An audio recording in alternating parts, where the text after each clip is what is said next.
ของพ่อแม่ประชาชนและกาบ้านเรียบเป็นทางก็นำเงิม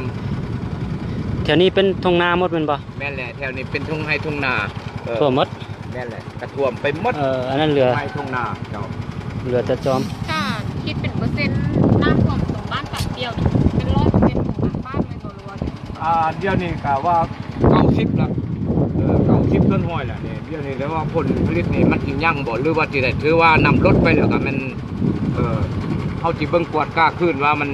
คะแนนกสิกรรมเพิ่นทั้งเมืองทั้งแขกลงมาก็เขาสิได้รายงานตามนั้นเนาะเพราะว่าเดี๋ยวนี้น้ำกำลังอยู่เก่าหรือปกติก็ยังบ่ทันว่าเรือเนาะเดี๋ยวนี้ก็เป็นมรสุมเบิ่งลักเส้นทางท่วมหมดเลยแล้วเป็นเส้นทางเนาะเส้นทางตันเปียวอันนี้ก็เป็นพวกด้านทาง4แยกบัดตันเปียวอันต้นนี่4แยกห้านเป้งรถกระท่วมเบิดห่านแป้งรถ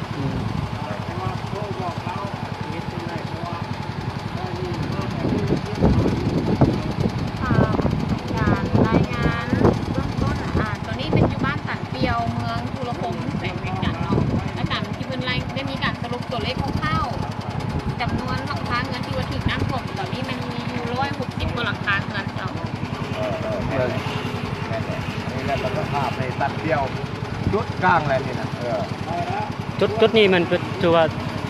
ท่วมซ้ำนี่ไปสุดเลยว่ะแม่แหละแปลว่าไปตรงนี้พุ่นทั้งบ้านในบ้านแท้ๆแล้วแม่นทั้งนั้นพุ่นเนาะกำสายพุ่นในว่ามันสิออกไปหอกการบ้านก่อนเพราะว่าเลาะแคมงืมก่อนเนาะเลาะแคมงืมเป็นสถานที่ของการบ้านเขาไปอยู่ย่านเหนือหันทั้งที่เหนืออาหารเทศกับรถแหละอันนี้โอ้รถจกท่วมเบิดท่วมในสถานมันบ่ทันนาสวนท่วมเบิดเงิน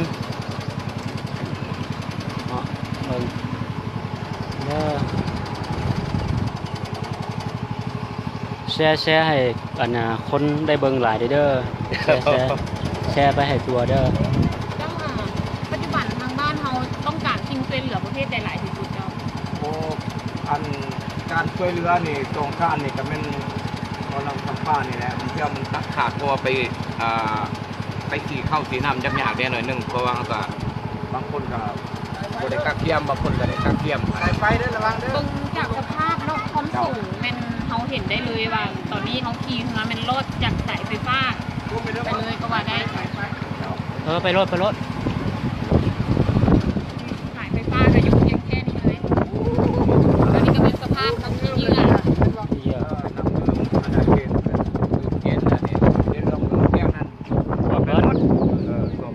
ระดับความสูงบอลดินหัวดินส่วนของแถวนี้เป็นดินส่วนมั้งวะนี่แม่แหละเป็นดินส่วนตัวนี้แม่ความลึกมันเท่าไหร่นี่ตัวนี้มันประมาณ30 เมตรแม่นแหละ30เราได้อันนี้บอลมันบอลลึกบอลตื่นน้ำตัวนี้มันมาจากเขื่อนหมดมันบ่แม่นแหละน้ำตัวนี้เลยมันมาจากเขื่อนน้ำเงินเนาะแม่นแหละมาจากเขื่อนน้ำเงินมันส่งตามเขื่อนเนาะน้ำมาจากเขื่อนน้ำเงินหมดเพราะว่าจุดที่เฮาอยู่นี่มันบางบอนก็ฮอด30 เมตรเนาะความลึก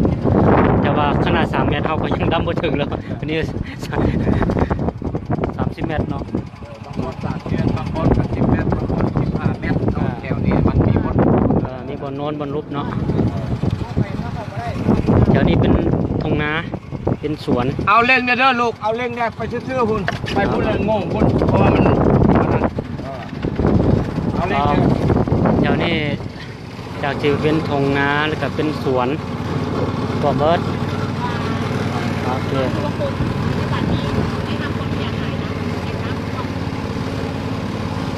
ตัวนี้มันท่วมแบบนี้มีจักมือละท่วมแบบนี้พอดี4 มื้อนี่แหละ4 มื้อแม่นบ่คือว่าท่วมนักดีเบิ่งนั่นแหละพุ่นทางนั้นแม่นหัวส่วนของส่วนจะท่วมเป็นหมดว่างกำนั้นทั้งเส้นดินเด้ทางนั้นแต่ว่าเป็นเขต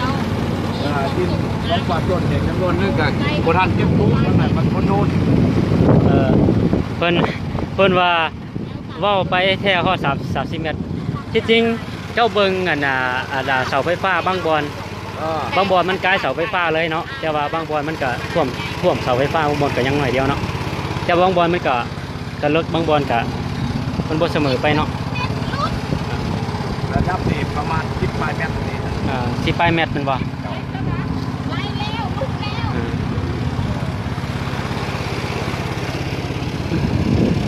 จำนวนนึงก็เป็นผลผลิตในการหัวสวนนี่ก็กระทันเก็บกู้บางบ่อนกับบ่ทันเก็บกู้ส่วนหลายบ่ทันเก็บกู้ ไปหมดมันบ่ มันเสียมันไวพูดมันยังโน่นแต่แถวนี้มานี่อันนี้กระทรวงมันช่วงเดือนนี้บ่ แถวนี้แถวเดินนี่มันเป็นทุ่งนาบ่ อันแถวนี่แหละมันเป็นดินสวน ดินสวนนั่นบ่ กระทรวงดินสวน นี่เด้ไปครับ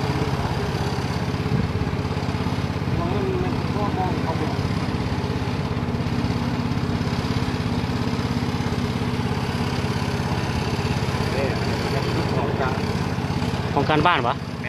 ของการบ้านทุกทีแต่ว่าอันนี้มันมาประจำการเดี๋ยวนี้หมู่เฮานี่เอากองพันใหญ่497บ้านแหกเที่ยวครับบ้านตันเปียวมาช่วยเหลือจำนวน27สหายเนาะมาช่วยเหลืออยู่อันนี้นะเพราะมาเก็บกู้มาได้หลายวันแล้วมาช่วยยกเครื่องนักของนาขึ้นเงื่อนขึ้นซ้ำ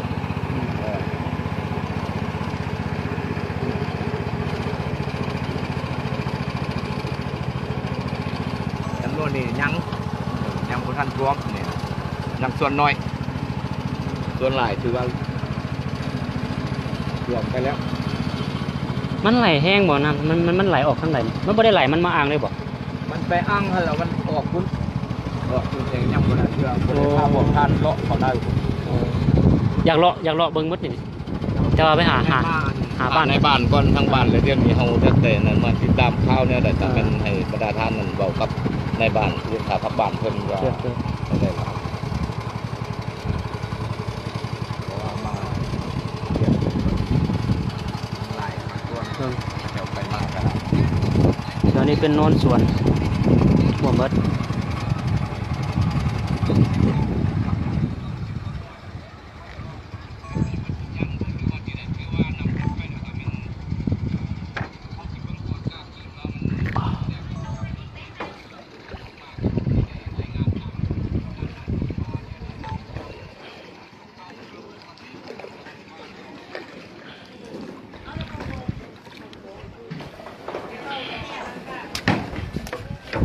โอเคหอดหัวในบ้านอยู่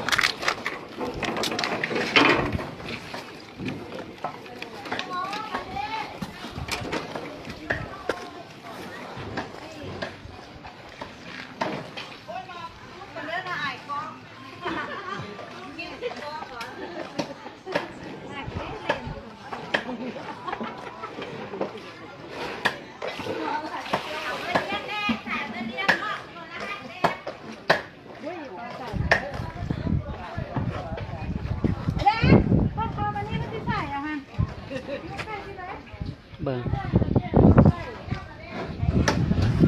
ให้น้องทหารเขาก็มาหลาย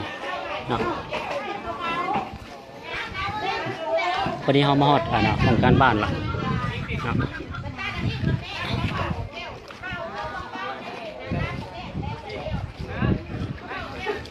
บ้านตานเปียวแพงมิบ้านตานเปียวเบิ่งลักษณะของการบ้านน้ำท่วมมาฮอดแล้วเอาละสุด บอกมันกินหล่นออกไปทางนอกเมื่อเขาประกันที่ออกไปบ่ ไปเลยเสียเวลาออกไปบนจุดเลย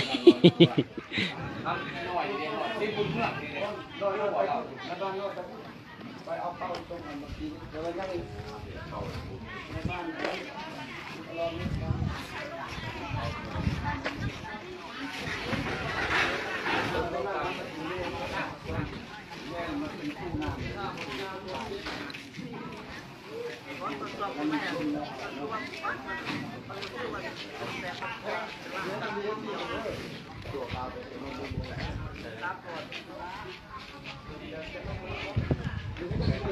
เอาไปแล้วไป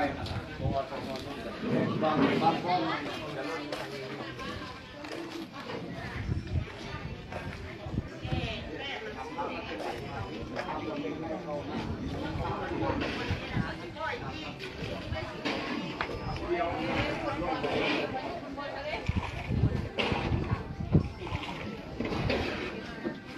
เดี๋ยว